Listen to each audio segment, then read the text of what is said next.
Entonces, la primera parte de Lucas capítulo 4 es todo acerca de la tentación de Jesús. En la segunda parte ya está listo, ya ha sido probado por Satanás y dice la Biblia que él lo dejó hasta poder tentarlo en otra oportunidad, una mejor oportunidad.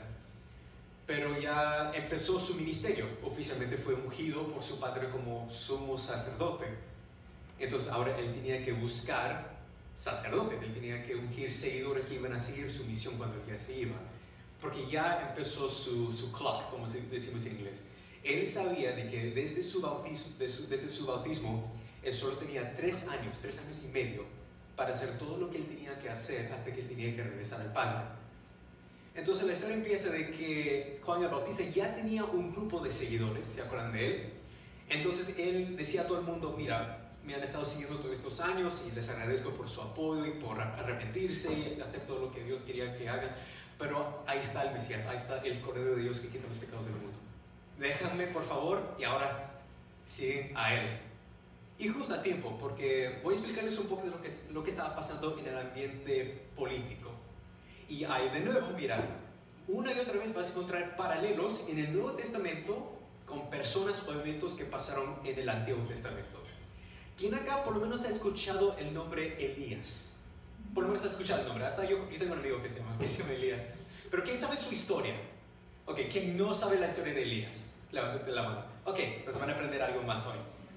El profeta más importante en toda la Biblia, en el Antiguo Testamento, muchos judíos dirían que es Moisés, y con razón. En segundo lugar, la mayoría dirían probablemente Elías. Hay un debate entre él y Daniel o Isaías, pero casi todos dicen que Moisés y Elías son los 2 profetas más importantes del Antiguo Testamento.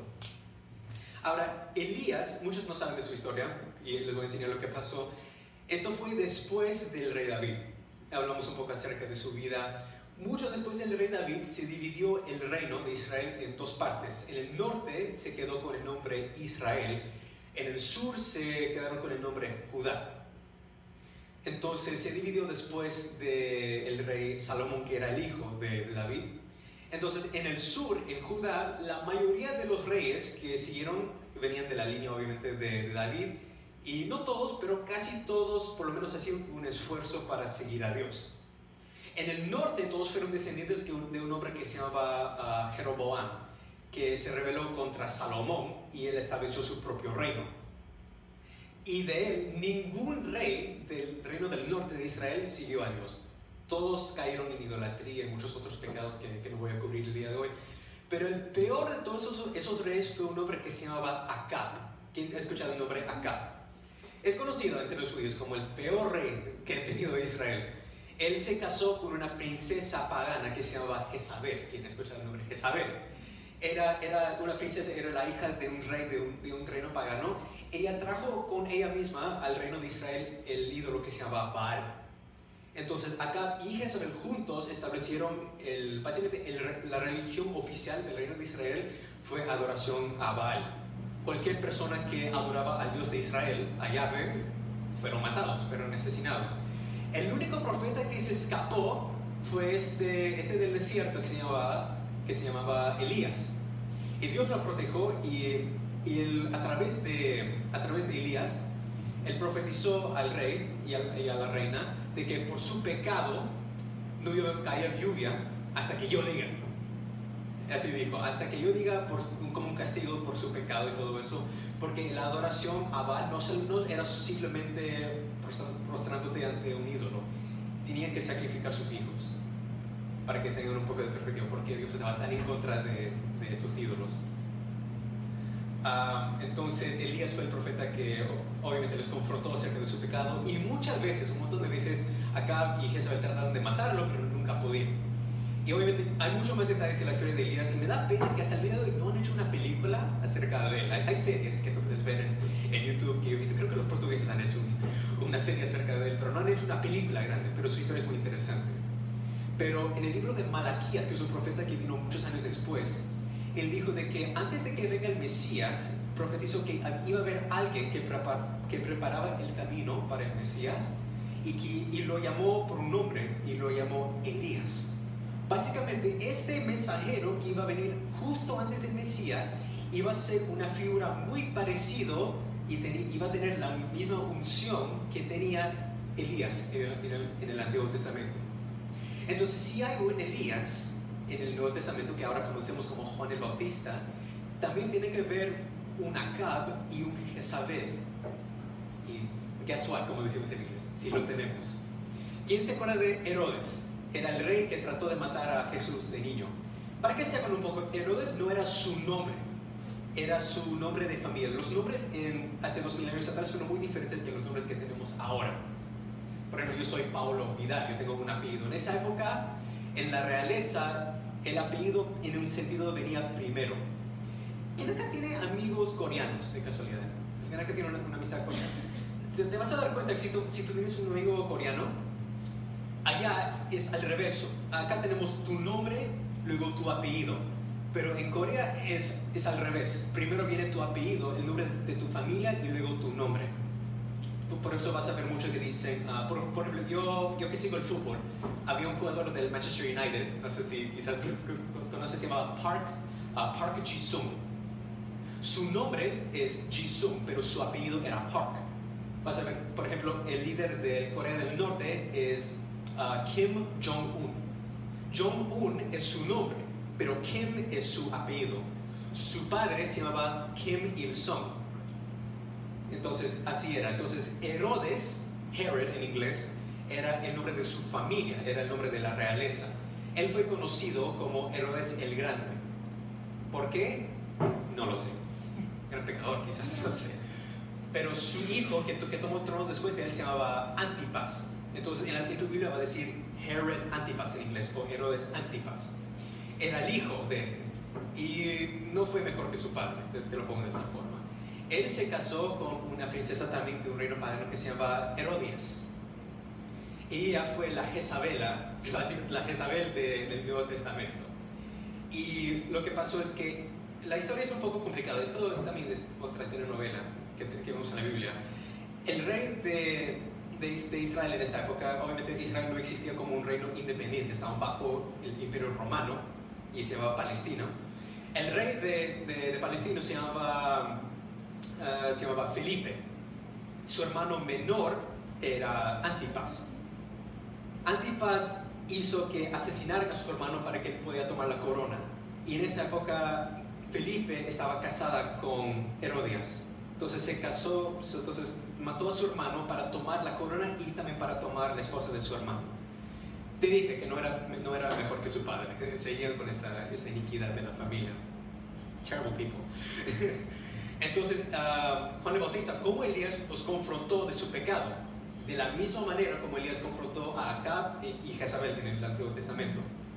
Y como Acab y Jezabel nunca podían matar a Elías, en esta ocasión Dios sí permitió que arrestaran a Juan el Bautista. Entonces, justo a tiempo, antes de que lo arrestaran, él dijo a todos sus seguidores: por favor, sigan al Mesías, a mi primo, a Jesús.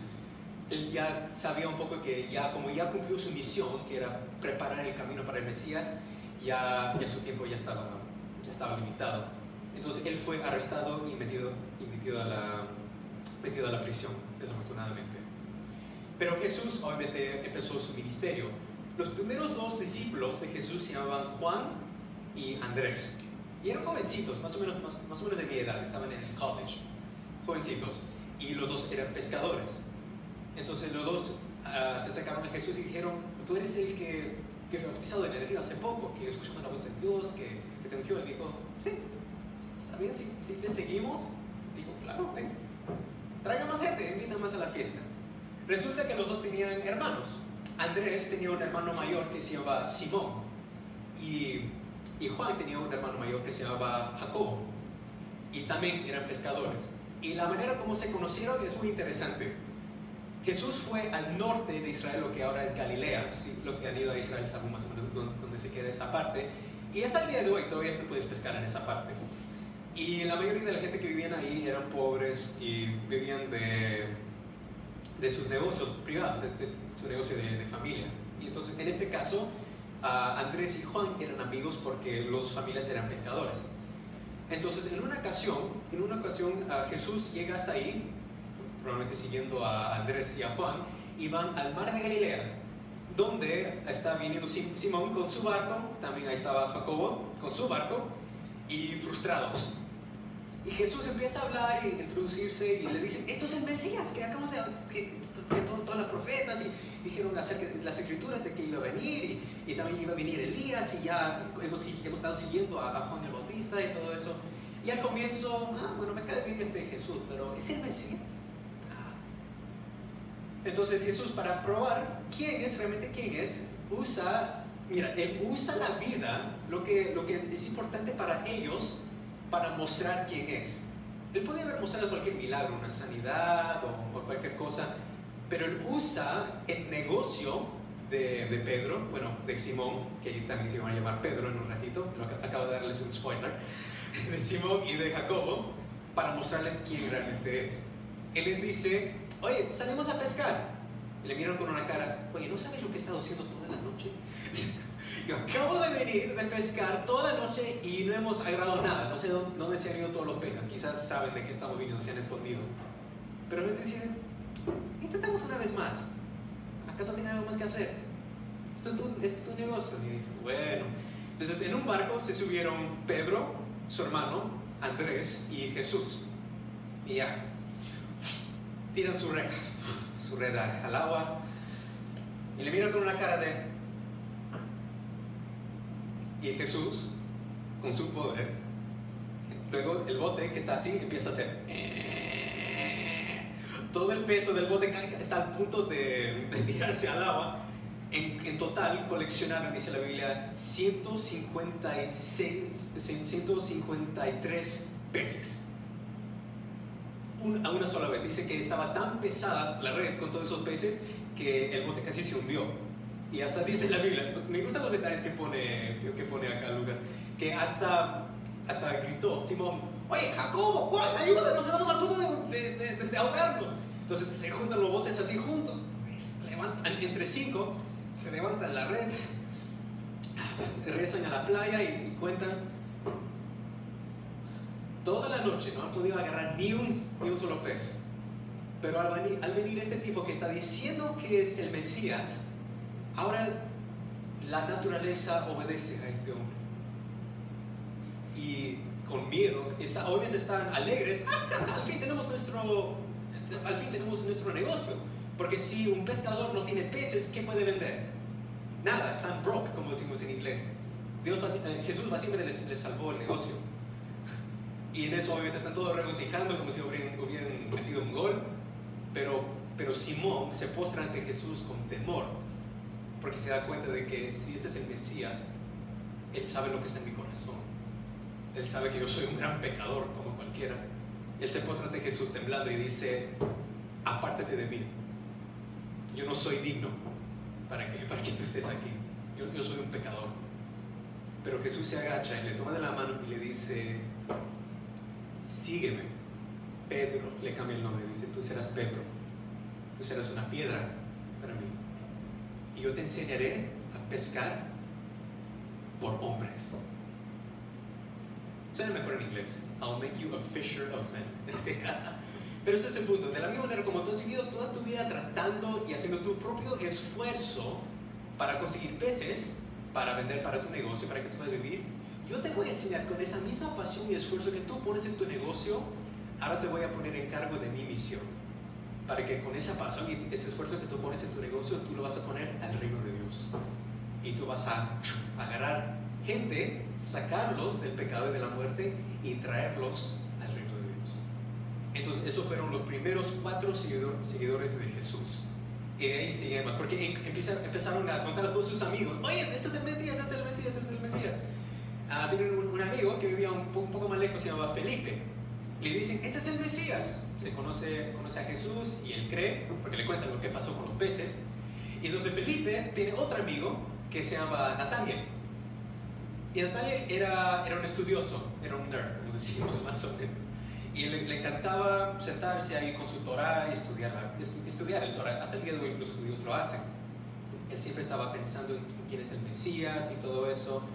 Entonces un día Felipe le viene diciendo, oye, yo encontré al Mesías. Y le mira con una cara de, perdón, ¿quién es este Mesías? Es Jesús de Nazaret. Acuérdense que les dije de que Nazaret era un pueblito chiquito que no tenía una buena reputación, no era una ciudad grande como Jerusalén. Y hasta Natanael le dice, Nazaret, ¿y qué de bueno puede salir de una ciudad como Nazaret? Y en lugar de ofenderse, le toma de la mano y dice, oye, ven conmigo, mira tú, conócelo tú mismo para que veas.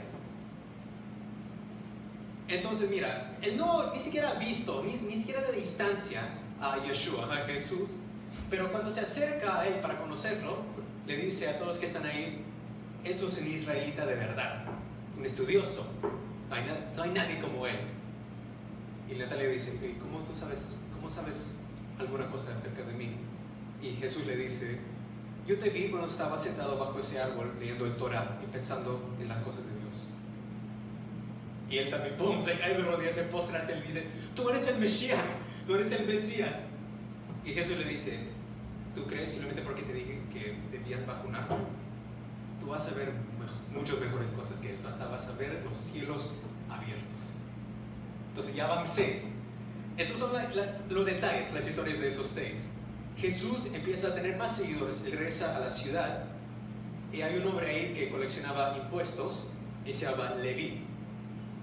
Y está ahí en la cola, todos tenían que pagar, y los que saben acerca de los publicanos y los que coleccionaban los impuestos tenían la reputación de tomar lo que se debía al imperio. Por ejemplo, si tú debías 10 monedas de plata, pero él te decía, debes 12. Y obviamente la persona ahí no tiene prueba, no es como ahora que tú puedes chequear online tu cuenta de banco. Simplemente ahí estaba el publicano con unos soldados romanos como sus guardaespaldas, y si él te decía que tú debías 12, te tenías que dar 12. Entonces 10 iba para el imperio y esas 2 moneditas para mí. Entonces por eso todo el mundo odiaba a los publicanos. Entonces Jesús también estaba en la cola, también para hacer sus impuestos, pero cuando llega a Leví le dice, oye, sígueme. Y no sabemos por qué, quizás fue una provocación del Espíritu Santo, pero dice que en ese instante, sin pensarlo otra vez, acuérdate que está rodeado por soldados romanos. Él trabaja por el imperio romano. Él se levanta y dice, I quit. Y empieza a seguir a Jesús. Y quizás los otros discípulos se quedan como que, ¿él? Ok, yo puedo entender pescadores, somos gente humildes, que no sabemos mucho y tú quieres alcanzarnos, pero ¿por qué un publicano? Es un tipo peor que nosotros. No sabes cuánto me debe. Jesús siempre, tú vas a ver esto una y otra vez, Jesús no llama a la gente que nosotros pensamos que son calificados. Él califica a los que son llamados por Dios. ¿Amén? Y si estamos entrando a detalles de cómo exactamente Jesús llamó a sus 12 discípulos, solamente la Biblia cuenta la historia de estos 7 ahora con Leví, que ahora se llama Mateo. ¿Suena familiar? Amó tanto a Jesús que hasta escribió un libro acerca de él, y lo tenemos hasta el día de hoy. Pero Jesús en total llama 12 discípulos. Entonces, ¿quién más o menos sabe los nombres de los discípulos? Para que aprendan un poco. ¿Quién eran los primeros 2? Eran Andrés y Juan. Y los 2 tuvieron un hermano mayor. ¿Cómo se llamaban? Jacobo, uno, y el otro se llamaba Simón originalmente, pero Jesús lo cambió su nombre a Pedro. Y después tuvieron un amiguito que se llamaba Felipe. Felipe tuvo un amiguito que se llama Natanael.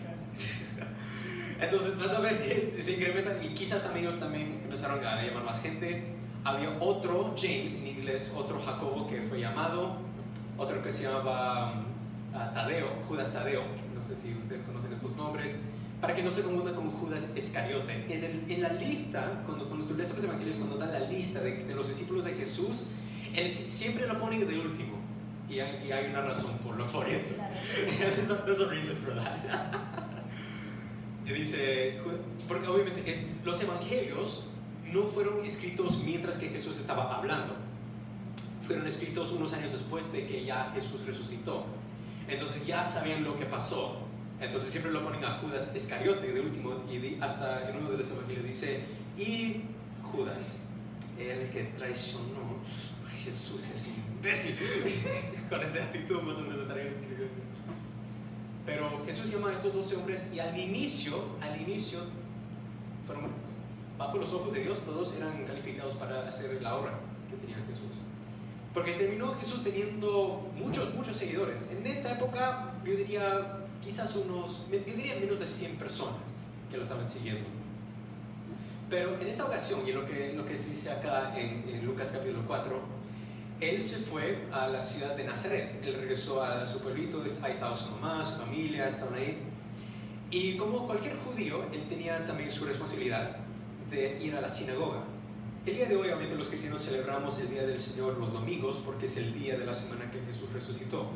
Pero los judíos en esta época, y hasta el día de hoy, se reunían en las sinagogas los sábados para hacer mucho de lo que hacemos hoy. También cantaban de los salmos, alabanzas a Dios, y tenían que leer del Tanaj, de lo que ahora llamamos el Antiguo Testamento. Y había un schedule, una agenda básicamente, de que esta escritura va a ser leído este día, la próxima semana esta persona va a leer esta escritura, Entonces, de casualidad, a Jesús le dieron en este día en particular el libro de Isaías.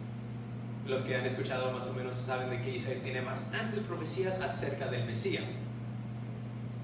Entonces, cuando a Jesús le dan el libro de Isaías, de casualidad hay una profecía. Vamos a leer, voy a leer en esta parte. Casi siempre voy a estar parafraseando lo que dice la Biblia, pero acá te lo voy a leer para que no me equivoque en ninguna parte. Mira, desde el versículo 17, Lucas 4, 17, dice: y le entregaron el libro del profeta Isaías. Al desenrollarlo, encontró el lugar donde estaba escrito esta profecía. Acuérdate que esto vino 700 años antes de Jesús. El Espíritu del Señor está sobre mí, por cuanto me ha ungido para anunciar buenas nuevas a los pobres. Me ha enviado a proclamar libertad a los cautivos, para dar vista a los ciegos, a poner en libertad a los oprimidos, a pregonar el año del favor del Señor. Luego enrolló el libro, se lo devolvió al ayudante que estaba ahí y se sentó. Todos los que estaban en la sinagoga lo miraban.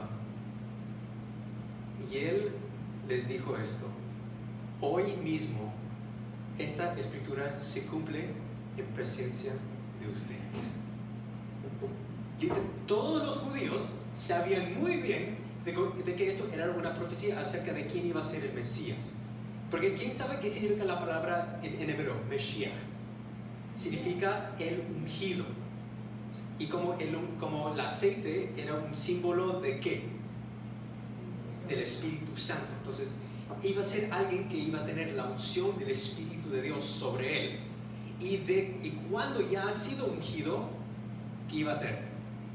Iba a anunciar las buenas nuevas, que en el griego evangelio. ¿Suena familiar? De ahí el griego sacamos esa palabra en español, evangelio. El evangelio es las buenas nuevas. ¿Y qué más iba a hacer el Mesías? Para anunciar las buenas nuevas a los pobres, a proclamar libertad a los cautivos. Entonces, cautividad espiritual. En otras palabras, el Mesías iba a echar fuera demonios, a dar vista a los ciegos, para poner la libertad a los oprimidos, a declarar que ahora el favor del Señor está aquí. Entonces todos se dieron cuenta: oye, este está diciendo que esta escritura desde hoy mismo se cumple. Este hombre está diciendo que él es el Mesías. Y obviamente Jesús ve la duda en los ojos de la gente y lo está mirando: oye, ¿quién se cree este?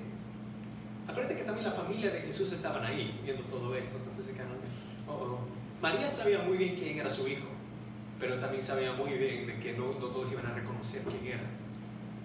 Y Jesús le dice que va a ser igualmente como en el Antiguo Testamento. Hasta, mira, de nuevo él cuenta un poco de la historia de Elías.